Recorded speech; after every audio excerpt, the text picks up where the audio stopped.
We saw you participate in the senior day. Obviously, that means you're not coming back. Your pro aspirations, I'm sure. What went into your decision, and what's on the horizon for you? Well, I'm a pretty calculated person. I like to think that I can use my resources pretty well. And talking to the guys here, and talking to Coach Spav and my positioning coaches, it is a little bit. I wanted to walk for senior night. My mom really meant that to her, and whether it be I come back or not, I think that I'm going to sit down and, take these, week to kind of evaluate what I'm going to be doing, But as it stands right now, I'm leaning towards that. But at the end of the day, I'm going to listen to, my family and, my coaches because they know better than me. And I'm an open book in terms of, like, what I want to do. But I'm not unopen to listening to what they have to say to me. So it was more just in case, but there's still a chance you might come back. Yeah, I have to say it like that, yeah. Obviously the season didn't end the way you guys wanted to, 4-8 on the year. But where were some positive things you saw from this team throughout this season where you may have seen improvement? The fight, I think that we have the belief we can beat anyone. And, being a kid that came from, North Dakota and being able to be accepted by all these guys and, they didn't have to accept me. I was just this kid from Canada that, they didn't know who I was. And being able to see them grow and, becoming a leader for them, it means the world to me. And, I'm going to continue to keep relationships with everyone here, whether I decide to turn pro or not. I'm going to always be a Bobcat. And, I'm proud to be under a guy like Coach Spav who, instilled so much to me and, taught me how to be a man and things like that. It's deeper than football, and it's taught me a lot being here.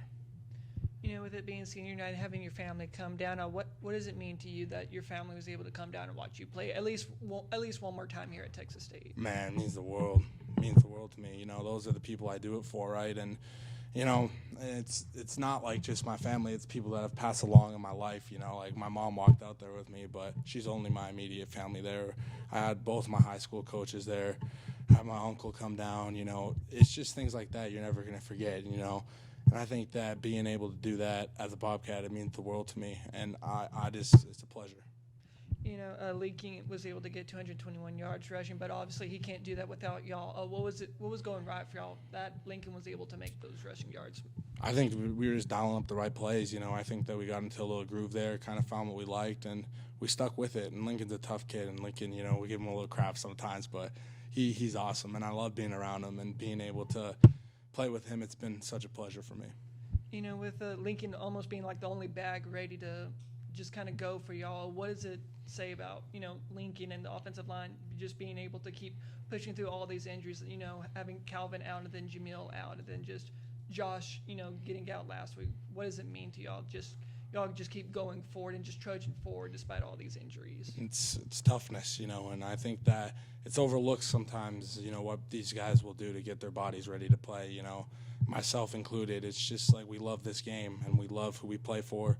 We love the school, and we try to lay it out there and do our best every game for everyone that watches us and for our coaches and our families.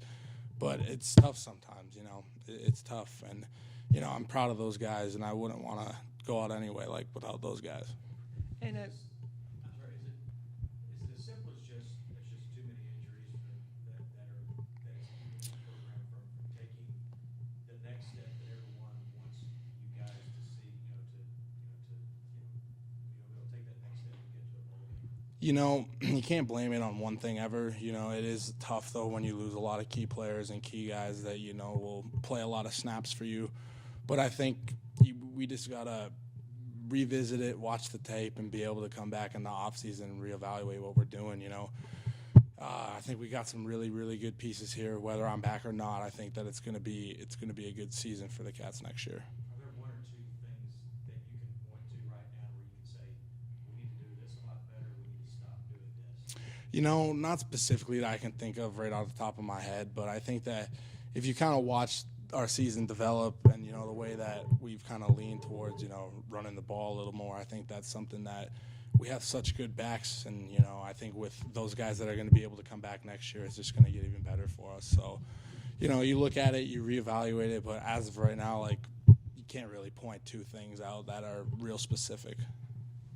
You've been a pretty vocal advocate for Jake Spavital and, there's a lot going on with, is he going to be back next year? And a lot of people have their opinions, but tell me some of those good things you were just talking about that you don't see on the football field about Jake Spavital and why you are an advocate for him. You know, I've been in college football for four or 5 years now. I've had a lot of coaches come through and, you know, leave, and it is what it is. But at the same time, I've never had somebody care more for their players. And, you know, I think that ultimately if you go to every guy in that locker room and you ask them, what does he do the best? He cares for us, not just as the football player, but as the man.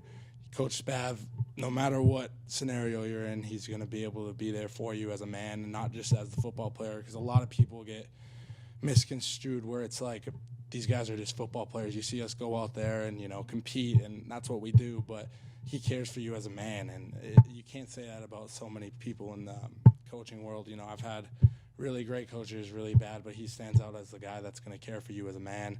And I can't take that for granted, because sometimes that's all that these young men need, and, you know, myself included, someone that's going to be there for them, not just as the football player, but as the man and young men and their development in their life. And I can say that he's the best at it.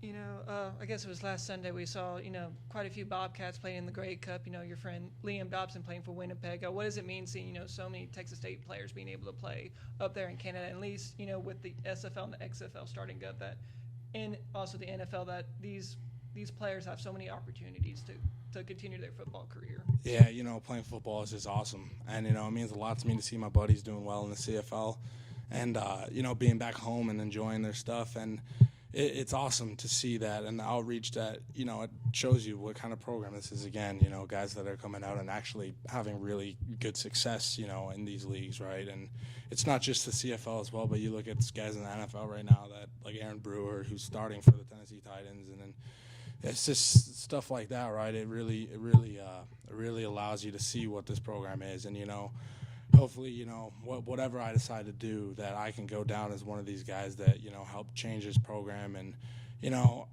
yeah, it's wild to look back on it. It's cool, you know. I came here with the idea that I'd be able to make an impact and be able to be, you know, a leader for these guys, and I always knew I could, right? And it's kind of cool to look back on what I've done here in such a short time, and, you know, it's special, and this is a special place. And, you know, sometimes the ball just doesn't bounce your way. It just doesn't, and I can't tell you why. I can't explain it to you guys, but, you know, it's tough sometimes. But, you know, I love being a Bobcat. Whether I decide to come back or not next year, it's a special place.